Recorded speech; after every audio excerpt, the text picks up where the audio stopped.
Hello, my name is Flano. Today, I am back with our weekly roundup for another week. This week, we're going to change up a bit. It's going to be the same format as we were doing before, me reading out, bringing you through all the sports, but there's going to be a bit of visual aspects, as I feel like that's going to be a kind of easier watch than just watching me and my face on radio try and blatantly go through what I think of the weekend sports. So, yeah, let's get into it and let's see how we go. So, we'll obviously start off with the GAA and hurling.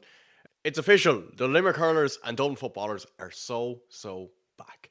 Two teams who kind of had a lot to prove over the weekend. Obviously, Limerick versus Cork and Dublin versus Galway. Two teams who you could have said were trying to overtake them in their respective games. But both teams came out absolutely firing. Limerick were obviously unbelievable, just kind of pushed aside Cork and proved that this is once again very open All Ireland. Dublin scraped by Galway in a Galway team who looked well up for it in fairness to them. But by God, did the two counties do it in absolute style. In probably two different side of things, still show you how tight GA is, how maybe lopsided hurling might be at the moment. Hopefully Limerick don't go on to win another, their 60th All Ireland probably seems in my lifetime, but anyways. So we'll start off with the Dubs. The Dubs were absolutely sensational the weekend. Kieran Kilkenny, a man who I'll probably highlight, who was absolutely unbelievable at the weekend. I think he's one of those players that just class is permanent, form is temporary, kind of whatever, vice versa. He is just unbelievable and truly one of these players that for the last, I'd say, 10 years has just been so consistently good, regardless of how good or bad Dublin have been. Obviously, a huge mention to Tom Lahiff scoring the winning point when Galway had thought they'd won it. There is a beautiful clip online of Kieran Malloy doing a double fist pump into the crowd and then going on to lose the game. Which I'm sorry is hilarious. We've all done it. We've all been there thinking, grand. I'm a minor manager. I'm fucking managed the minor team. Took off our best player. We're 4 points up. We went on to lose. Trust me, I know how it feels. But truly, this was a very memorable win for Dublin. I think a lot of people had probably written them off after the game against Meath. And I mean, to an extent, rightly so. Probably first time they haven't won Leinster in 14, 15 years. Whatever, 2010. Every 15 or 14 years. I know it's 2025. Anyways, had a lot to prove.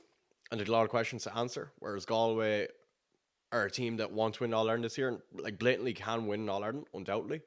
So it'd be interesting to see where it goes from here. Obviously, that group is so open. You have Derry, Armagh, obviously Dublin and Galway as well. So be interesting to see where that group can go now. Personally, I think Derry will probably end up going out of it. Up on Saturday as well, of course, we had Roscommon versus Kerry. The less said about this game, the better. Roscommon were good. I do maintain that Roscommon were quite good in the first half. I think the way we played and the way we held on to the ball was good, especially after kind of a bit into a tough win in that first half. I did think Roscommon were quite good and that we'd get into half time and that we'd, kick on with a bit of win behind us. We didn't, to be blatantly honest with you. We just did not kick on at all. Which obviously is a shame. Kerry was obviously going to be the toughest game in that group, and I don't think anyone in a million years saw us beating Kerry, unfortunately. So Dave Clifford, obviously sensational as always. Thought Paul Ganey was quite good. Joe O'Connor was absolutely exceptional in that midfield. I think he was in, I know he wasn't midfield, I think he was wing forward, but still, I thought he was absolutely unbelievable, even just the role he was playing around the middle.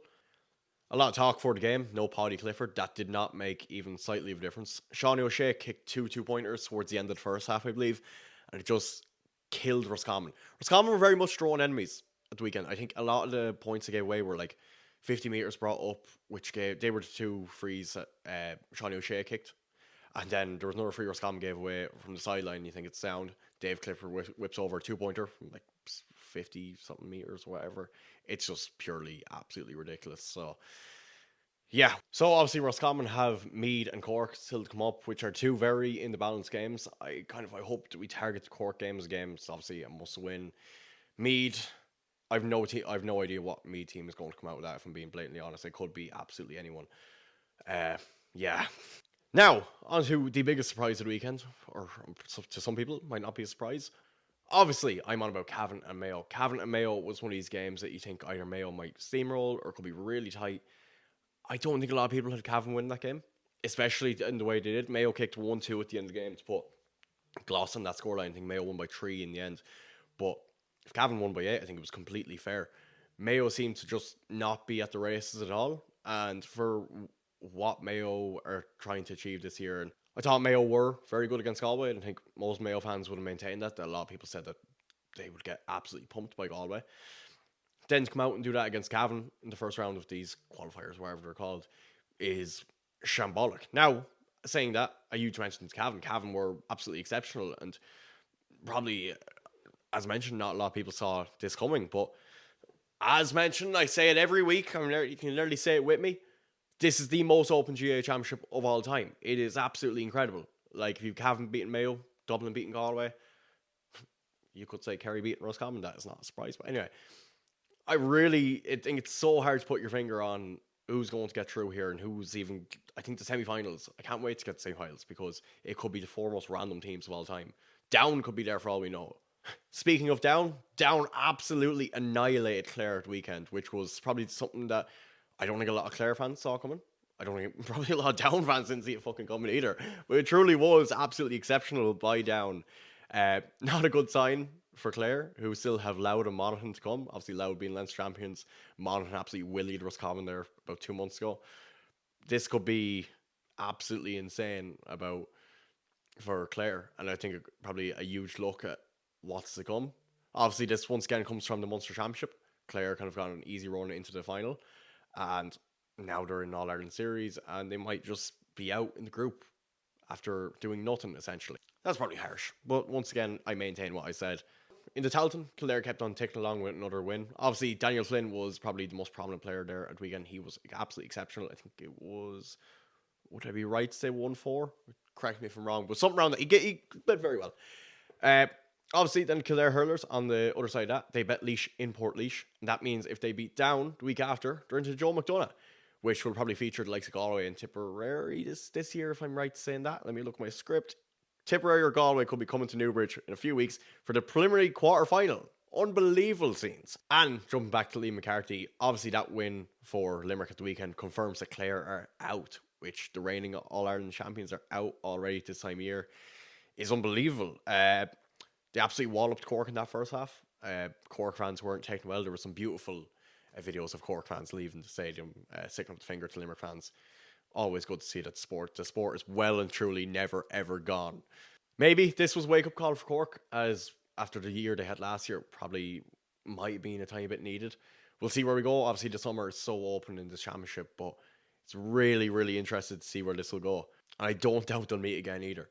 And lastly, Tipperary have nearly booked their place in the Munster final. Obviously depends on how Cork and Waterford go next week, which obviously is such a crucial game. But we will see if either have done enough to book themselves into the Munster final, of course. And yeah, that's basically the roundup of the football and hurling this week. We'll jump into the rugby, of course. Obviously, jumping into the rugby, I'm going to start with Leinster. Leinster beat Glasgow in what was like the most physical game you will ever see for a game that mattered as little as it did. Obviously, Leinster already had their place booked in the URC quarterfinals and top place in the URC confirmed. Whereas Glasgow probably had more to play for. They could go into second and get a kind of easier draw. What this does mean, there's a good chance that Leinster will play Glasgow in the URC semi-finals in 2 weeks' time, 3 weeks' time, something around that. Whereas Leinster are confirmed to play the Scarlets on the 31st of May in the Aviva. Munster, on the other hand, had a great win over Benton, securing themselves as 6th in the URC, which means they have to go down to South Africa to play the Sharks. And I think it suits them. I do think they'll beat the Sharks, but going forward, they have to play the Bulls, I believe, or it is the Bulls in the semi-final. So regardless, they're in South Africa for 2 weeks, which is a really, really tough draw. As we've seen at Munster did it in 2023 when they won the URC. They were absolutely exceptional. It showed last year, though, maybe Leinster played the Bulls down in South Africa. Playing the Bulls down in South Africa in the URC semi is a tough place to go. I think them boys really do want to win a semi-final. Obviously, they want to win it, but in terms of how much it means to them, how much of their season is built on winning the URC, it's absolutely everything. Connacht had a decent win over Zebre, 22-12 they won. Look, once again, a kind of dead rubber game. I think they might have been out anyway, but a good finish season on a high. Obviously, now we just get in for the pre-season and get a few weeks off. And there's not really a lot that can be said for Connacht, unfortunately, this time of year. Ulster on the same. Ulster, I just think have been very, very disappointed in the URC this year. They lost 47-17 to Edinburgh away. Look, Edinburgh are going well, of course, and I do really, really rate Edinburgh, but there's fundamental problems going wrong at Ulster.